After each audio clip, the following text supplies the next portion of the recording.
Trump ने Iran पर हमला किया, फिर डील की चाह में रहम दिखाते हुए हमला बंद कर दिया। लेकिन इजराइल जब हमला शुरू करता है तो दुश्मन के सफाई तक रुकता नहीं।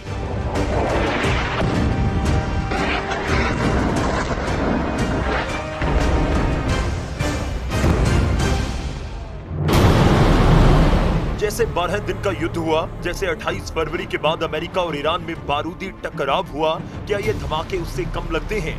क्या ये बर्बादी कुछ कम है? क्या यहाँ बमबारी का लेवल कम है?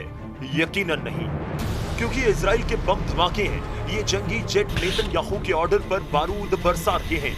नेतन्याहू ने ट्रंप से फोन पर बात करने के बाद सबसे खतरनाक रुख अपना लिया है। ईरान पर हमला कर ट्रंप ने पहले सीज फायर तोड़ा और अब उन्होंने इमरजेंसी मीटिंग की जगह बदल डाली है।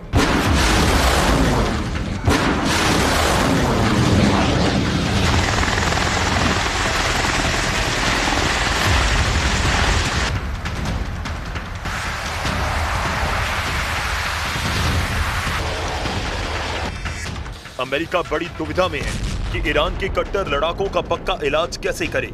इसलिए दूसरे दौर के युद्ध को भड़काने के बाद ट्रंप फिर साइलेंट हो चुके हैं। हालांकि अमेरिकी हमलों के 24 घंटे भी नहीं गुजरे कि ईरान ने भयानक बदला लेना शुरू कर दिया। ईरान ने हॉर्मुज को फिर से बारूदी सुरंगों से पाट दिया है। ईरान ने वॉर जोन में अपने सबसे विस्फोटक हथियारों की तैनाती करके धमकी दी है कि अब ट्रंप ईरान पर हमले की जुर्रत नहीं दिखा सकते।